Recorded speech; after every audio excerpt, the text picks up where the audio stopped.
Practically आपको दिखा रहा हूँ कैसे आपको एग्जाम्पल करना है। ओके, तो फाइन, फर्स्ट हम यूनियन स्टार्ट करते हैं।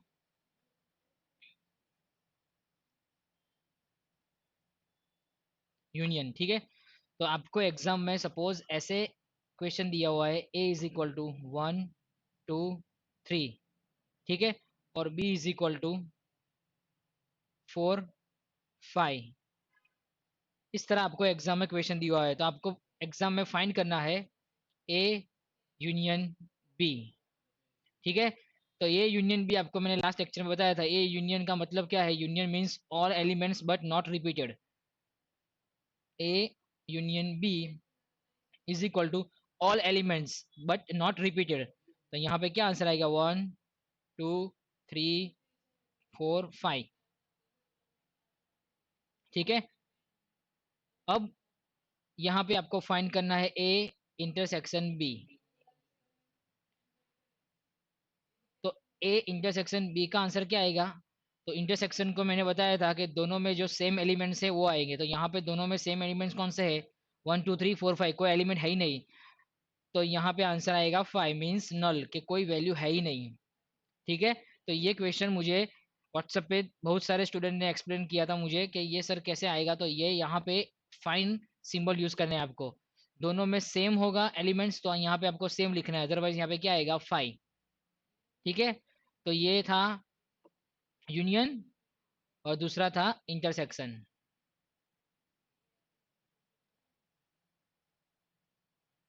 ठीक है। तो इस तरह आप यूनियन और इंटरसेक्शन को यूज कर सकते हैं। फिर से यहाँ पे एलिमेंट चेंज कर लेता हूँ। सपोज मैंने यहाँ पे लिखा है 1 2 3 और 3 5, ठीक है। तो यहाँ पे कौन सा आंसर आएगा इंटरसेक्शन में? ओनली 3। तो इस तरह हम यूनियन और इंटरसेक्शन कर सकते हैं, ठीक है। Union means all elements and intersection means same element. Okay, तो ये फर्स्ट यूनियन और second intersection.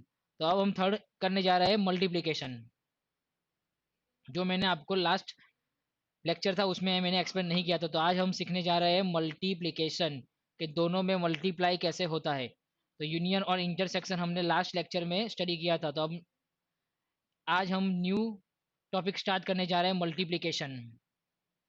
Multiply means exam में दिया हुआ है आपको, फाइंड ए मल्टीप्लाई बी। इस तरह आपको एग्जाम में दिया हुआ है कि ए मल्टीप्लाई बी फाइंड करो। तो कैसे करना है आपको? तो simple, A multiply B is equal to, curly bracket में क्या करना है आपको? यहाँ पे लिखना है 1 3, मीन्स 1 3 के साथ मल्टीप्लाई हुआ। तो याद रखना यहाँ से ऐसे ही राउंड ब्रैकेट में ही लिखना है, फिर कॉमा करके फिर से 1 किसके साथ? 5, कॉमा। इस तरह 1 3 के साथ मल्टीप्लाई हो गया, 1 5 के साथ मल्टीप्लाई हो गया। तो याद रखना कि मैथमेटिक्स में जो मल्टीप्लाई है पल हम कैलकुलेशन करते हैं, वो सिंबल यहाँ पे नहीं आता यूनियन में। याद रखना यहाँ पे कॉमा यूज हो रहा है। 1 3 के साथ मल्टीप्लाई, 1 5 के साथ मल्टीप्लाई। उसी तरह सेम टू सेम 2 3 के साथ मल्टीप्लाई और 2 5 के साथ मल्टीप्लाई। उसी तरह 3 × 3 के साथ और 3 × 5 के साथ। यहाँ पे कर्ली ब्रैकेट क्लोज। तो इस तरह आपका आंसर आएगा ए मल्टीप्लाई बी, ठीक है। तो मल्टीप्लाई कभी भी आपको एग्जाम में फाइंड करना पूछे तो इस तरह आपको लिखना है 1 to 1, पहले 1 को 3 के साथ, फिर 1 को 5 के साथ, इस तरह मल्टीप्लाई करना है। फिर 2 को 3 के साथ, 5 के साथ, 3 3 और 3 5। तो इस तरह हम मल्टीप्लाई यूज कर सकते हैं। तो first is union, second is intersection, third is multiply, ठीक है। तो अब हम फोर्थ वैल्यू पे जा रहे हैं, जिसका नाम है माइनस। तो अब माइनस कैसे होता है वो आपको मैं एक्सप्लेन करता हूँ। सपोज एग्जाम में आपको दिया हुआ है A is equal to 1 2 3 4, B is equal to आपको दिया हुआ है 4 5 6, ठीक है। तो आपको पूछा यहाँ पे ए माइनस बी फाइंड करो और बी माइनस ए फाइंड करो। ये दोनों चीज आपको फाइंड करनी है एग्जाम में। तो कैसे फाइंड करेंगे? तो मैंने लास्ट लेक्चर में बताया था फिर से कि माइनस किसको बोलते हैं, जो आगे वाला है वो पहले चेक करना है आपको, और वो चीज दूसरे के साथ आपको चेक करनी है जो उसके अंदर है तो वो माइनस हो जाएगा। तो किस तरह, सपोज के यहाँ पे मैं लिख रहा हूँ a माइनस बी, तो यहाँ पे 1 2 3 4 माइनस 4 5 6। तो देखो यहाँ पे 1 यहाँ पे है नहीं है, ठीक है, तो 1 नहीं है तो यहाँ पे आपको लिखना है, 2 यहाँ पे है नहीं है तो लिखना है, 3 यहाँ पे है नहीं है तो आपको लिखना है, 4 यहाँ पे है, ठीक है, तो 4 आपका यहाँ पे है इसलिए डायरेक्टली क्या हो जाएगा, माइनस हो जाएगा। तो दोनों में सेम जो चीज है, तो वो पहले जो कैरेक्टर, पहला जो अल्फाबेट्स है वो यहाँ पे ए है, तो ए से स्टार्ट करते हैं, इसलिए यहाँ पे 1 नहीं है तो लिख दिया, 2 नहीं है लिख दिया, 3 नहीं है लिख दिया, पर 4 यहाँ पे है तो वो क्या आ जाएगा, माइनस। ओके, अब आपको क्या करना है, 5 6 7 8 9 कुछ भी लिखा हो हमको वो नहीं देखना, हमको क्या देखना है, ए, बस ए की जो वैल्यू है वही आपको यहाँ पे देखनी है और कुछ नहीं देखना है। तो आपका आंसर क्या आया, 1 2 और 3, ठीक है। तो इस तरह हम a माइनस बी कर सकते हैं। तो वही चीज यहाँ पे मुझे b माइनस ए करनी है, 4 5 6 माइनस 1 2 3 4। तो मुझे माइनस करना हो तो 4 यहाँ पे है नहीं है, यहाँ पे 4 है, यस है, तो क्या हो गया, माइनस हो गया। 5 है नहीं है तो लिख दो, 6 है नहीं है तो लिखो, फिर आपको कुछ देखना ही नहीं है, मैंने बताया था कि आगे जो है वो देखना है हमको। तो यहाँ पे आंसर क्या आएगा, 5 और 6। तो इस तरह हम माइनस ए माइनस बी भी देख सकते हैं और बी माइनस ए भी देख सकते हैं, ठीक है। तो ये फोर्थ आपकी फॉर्मूला हुई, तो first is union, second is intersection, third is multiplication and fourth is minus. तो ये आपको एग्जाम में इतने क्वेश्चन आएंगे, ठीक है। तो ये सिंपल मैंने आपको एक्सप्लेन किया। अब हम जा रहे हैं फुल फॉर्मूला, फुल एग्जाम्पल के क्वेश्चन एग्जाम में, फाइनल एग्जाम में क्वेश्चन कैसे आएंगे, ठीक है। तो हम फाइन करते हैं फिर से नया एग्जाम्पल। तो नया एग्जाम्पल, सपोज आपको यहाँ पे एग्जाम ऐसे दिया होगा, proof that A union B intersection C, इस तरह आपको फाइंड करना पूछा होगा। तो यहाँ पे क्या है कि वैल्यू दी हुई है, A is equal to 1 2 3, B is equal to 3 4 and C is equal to 3 4 5। इस तरह आपको एग्जाम में क्वेश्चन दिया होगा प्रूफ करने के लिए। तो यहाँ पे ये चीज़ मुझे प्रूफ करनी है, तो कैसे प्रूफ होगा, तो मैंने लास्ट लेक्चर में आपको बताया था, फर्स्ट ऑफ ऑल हम क्या फाइंड करते हैं, जो ब्रैकेट में है वही चीज़ आपको फाइंड करनी है, ए यूनियन बी।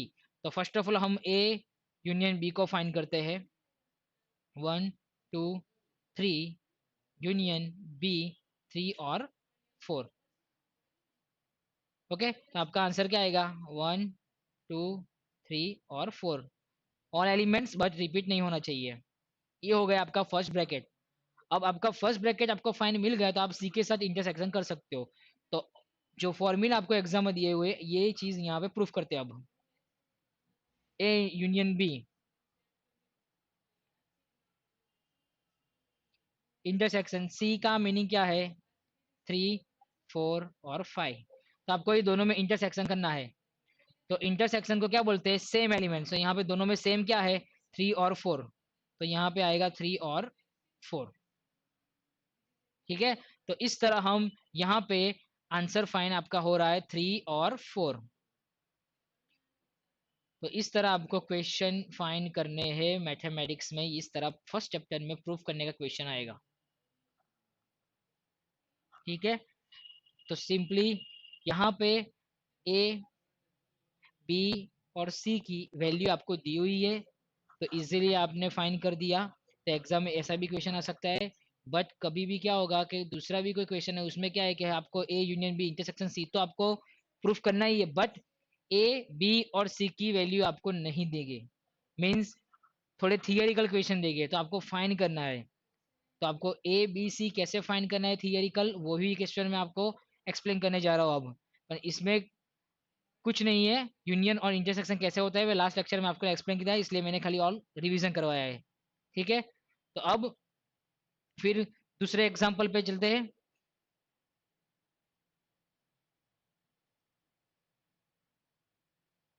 तो अब दूसरे एग्जाम्पल में कैसे एग्जाम्पल है कि सपोज आपको एग्जाम में क्वेश्चन ऐसे आएंगे, एक क्वेश्चन तो आएगा जो वैल्यू दी होगी, पर जो दूसरे क्वेश्चन में नहीं आएगा वो आपको दिखा देता हूँ। तो फर्स्ट ऑफ ऑल हम क्या करते हैं, पहले थियरिकल थोड़े स्टडी कर लेते हैं।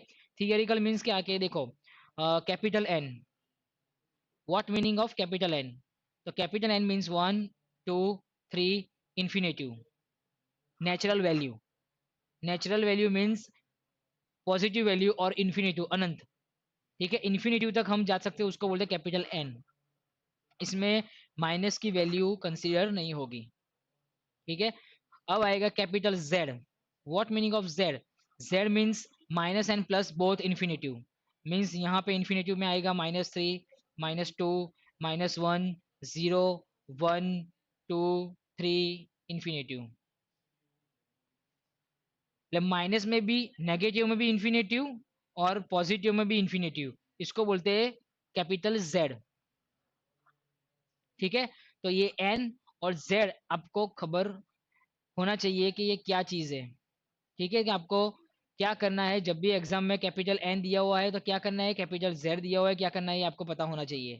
ठीक है, तो अब मैं स्टार्ट करता हूँ क्वेश्चन।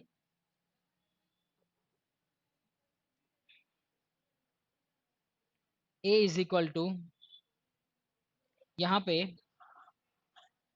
आपको दिया होगा एक्स बिलोंग्स टू एन। ठीक है, बिलोंग्स मीन्स कि एक्स की वैल्यू क्या है, कैपिटल एन है। ठीक है, तो यहाँ पे x बिलोंग्स टू n यहाँ पे लिखा है कैपिटल n। अब यहाँ पे आपको कोई क्वेश्चन दिया होगा, सपोज यहाँ पे कोई क्वेश्चन दिया हुआ है x² -4।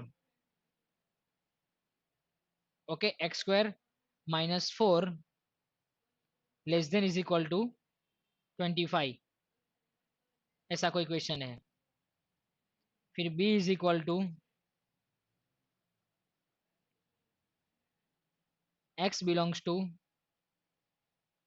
n। यहाँ पे हम कर रहे को इक्वेशन फाइंड कर देते हैं जो 10th में आपको आ गया है, x² माइनस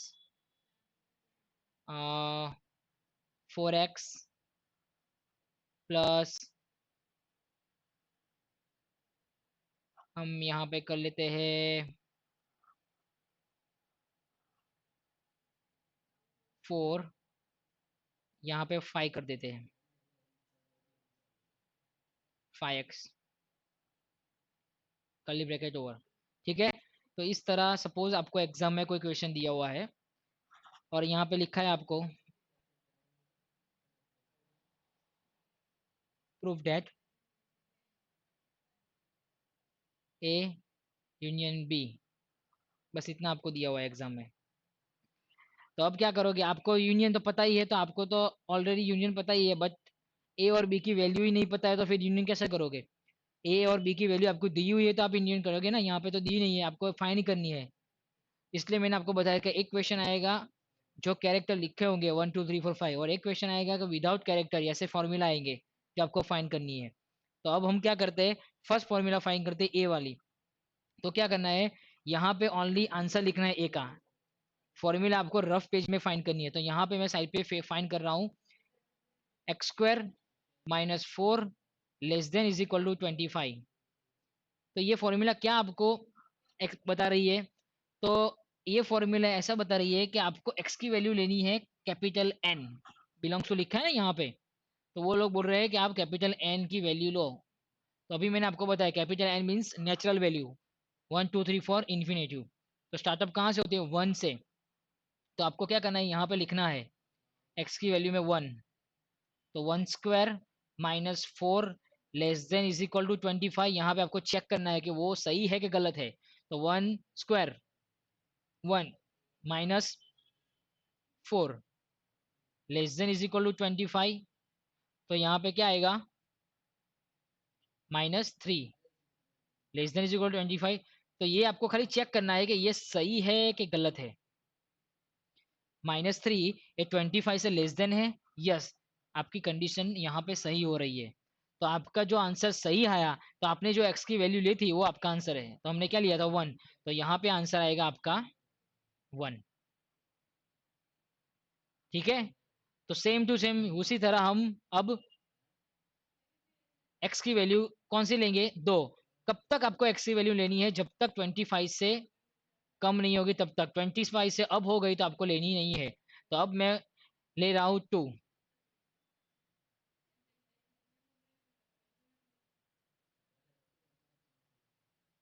तो यहाँ पे क्या आएगा 4 2 square -4 less than is equal to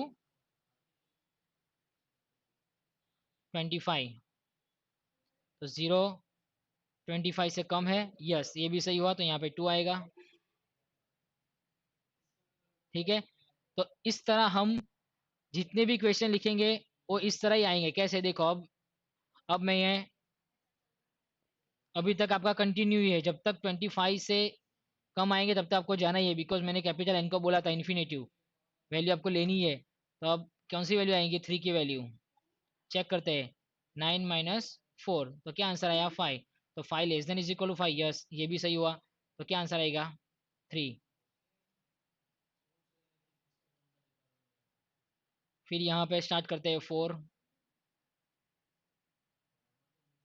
16 -4 12, तो ये भी सही है। 12 25 से लेस देन है, यस तो 4 भी आएगा।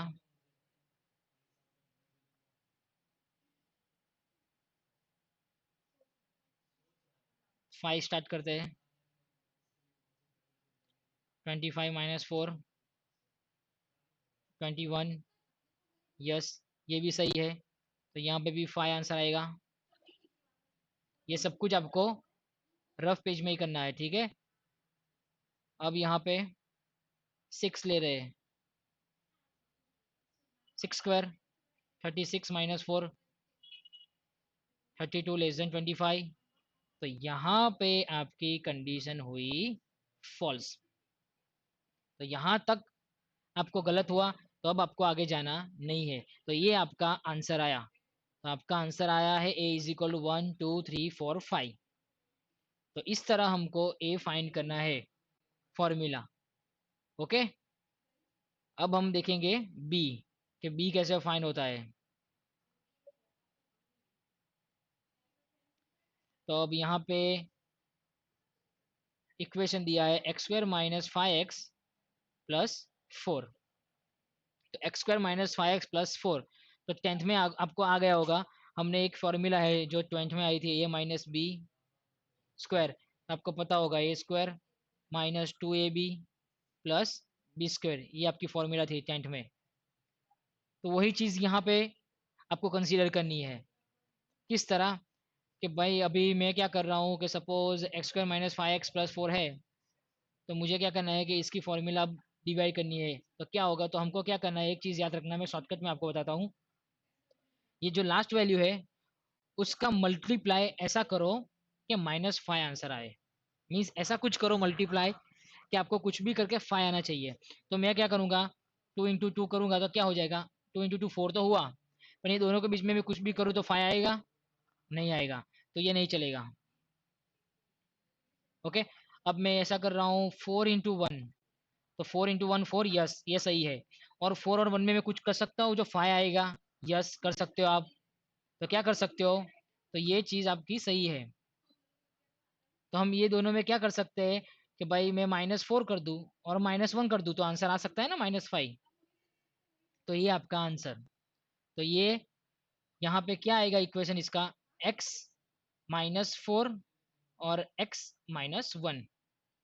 देखो 4 × 1 4 आ गया, और -4 एंड -1 इज इक्वल टू -5।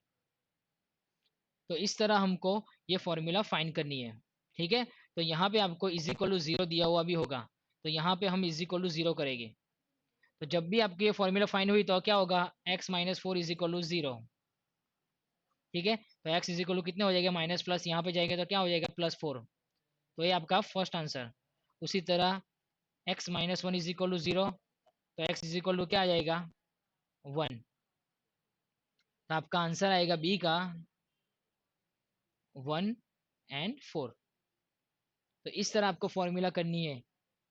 फिर से एक्सप्लेन कर रहा हूँ कि ए इक्वेशन कैसे फाइंड होता है, कि लास्ट वाली जो वैल्यू है उसको ऐसे मल्टीप्लाई करो कि जिसका कुछ भी करके 5 आंसर आना चाहिए। बट कैसे, 2 × 2, चलो मल्टीप्लाई करके 4 तो आ गया, बट 5 कैसे लाओगे, हो ही नहीं सकता, तो वो कैंसिल।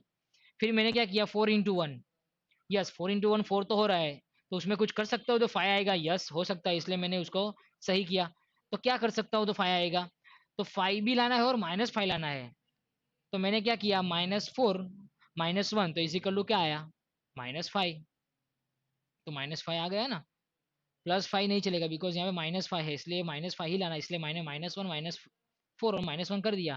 तो जो आपने किया है वो आपका answer, that means x-4 x-1 आपका आंसर। पर आपको क्या है, 0 दिया हुआ है, इसलिए माइनस का प्लस हो जाएगा और प्लस का माइनस हो जाएगा। -4 को 4 कर दिया, -1 को 1 कर दिया। तो आपको आंसर 4 और 1 नहीं लिखना है, जो फर्स्ट है वही लिखना है, तो 1 और 4 आंसर लिखना है। तो ये आपका 1 और 4 आंसर आ गया। तो इस तरह हम फॉर्मूला फाइंड करते हैं। तो अब हम ए यूनियन बी को फाइंड करना हो तो इजीली फाइंड कर सकते हैं, 1 2 3 4 5। यूनियन तो आपको पता ही है ही, पर जब तक आप ए और बी सही तरह फाइंड नहीं करोगे तो आपको ए और बी यूनियन कुछ काम का है ही नहीं। इसलिए आपको ये प्रैक्टिस करनी ही है। समझ में आ रहा है? फिर से मैं ये जो x² - 5 वाला है वो फिर से मैं आपको रिवीजन करवाता हूँ दूसरे क्वेश्चन से। चलो अब दूसरा कोई क्वेश्चन लेते हैं। सपोज मैं यहाँ पे ले रहा हूँ x² माइनस +5x +14। ठीक है, तो इस तरह कोई क्वेश्चन दिया है तो अब हम इनको इस क्वेश्चन करते हैं। तो पहले 14 है तो मैं कुछ करता हूँ जिससे 5 आना चाहिए। तो सपोज मैं यहाँ पे लिख रहा हूँ 14 × 1, तो 14 तो आ गया, बट 5 कैसे आएगा, नहीं आएगा, तो कुछ नहीं होगा, इसके ये दोनों बीच में कुछ हो ही नहीं सकता, 5 आ जाएगा, तो वो गलत हुआ। फिर मैं रहा हूँ 2 × 7, 14 हुआ, यस 14 हुआ। तब मैं 2 और 7 के बीच में कुछ कर सकता हूँ जिसे 5 आएगा, यस कर सकते हो आप, ये दोनों के बीच में, तो ये सही है। तो मैं क्या करूँ तो +5 आंसर आए, तो ये दोनों में मैं क्या कर सकता हूँ जो +5 आंसर आए, तो मैं पहले ट्राई करता हूँ कि भाई -2 और -7 करूँ, तो -2 -7 तो कैसे आएगा आंसर, -9 आएगा, तो ये गलत है। ओके, माइनस माइनस प्लस, 2 और 7 9 आ गए, और जो बड़ा है उसका साइन, तो -9 आए, तो ये गलत हुआ। फिर मैं कर रहा हूँ 2 - 7, तो आंसर आएगा, 2 में 7 माइनस हो गए तो 5, और जो बड़ा है उनका साइन, तो -5। तो आंसर -5 है, नहीं है, +5 है, तो ये भी गलत हुआ। अब मैं कर रहा हूँ -2 और +7, तो 2 और 7 प्लस माइनस प्लस माइनस होगा, तो साथ में 2 आएगा, तो क्या आंसर आएगा, 5, और जो बड़ा है उसका निशानी प्लस, तो यस, तो आंसर क्या आया, +5। तो +5 आ गया, यस, तो ये आपका सही है। तो ये आपका आंसर, तो आपका आंसर क्या आएगा, x-2 और x+7। तो इस तरह आपको फॉर्मूला फाइंड करनी है। ठीक है, पर ये चीज़ किसको पता चलेगी, जिसको ये पता होना चाहिए, minus minus is equal to plus, plus minus is equal to minus, plus plus is equal to plus, minus plus is equal to minus. ये चीज़ आपको याद रखनी है, तो ही आप ये फॉर्मूला यूज़ कर सकते हैं। समझ में आएगा कि ये माइनस प्लस कैसा होता है, प्लस माइनस कैसा होता है, ये चीज़ आपको पता होनी चाहिए। जैसे देखो मैंने यहाँ पे -2 -7 किया तो -9 आया, तो गलत हुआ। 2 - 7 किया तो -5 आया, तो गलत हुआ। मैंने -2 + 7 किया तो सही आंसर आ गया। तो इस तरह आपको पता होना चाहिए कि क्या कौन सी साइन कहाँ पे यूज हो रही है। ओके, तो ये था आपका एक्स स्क्वायर प्लस 5x+14 का आंसर। ठीक है, तो इस तरह हम यूनियन और इंटरसेक्शन, मल्टीप्लिकेशन, माइनस सब कुछ आपको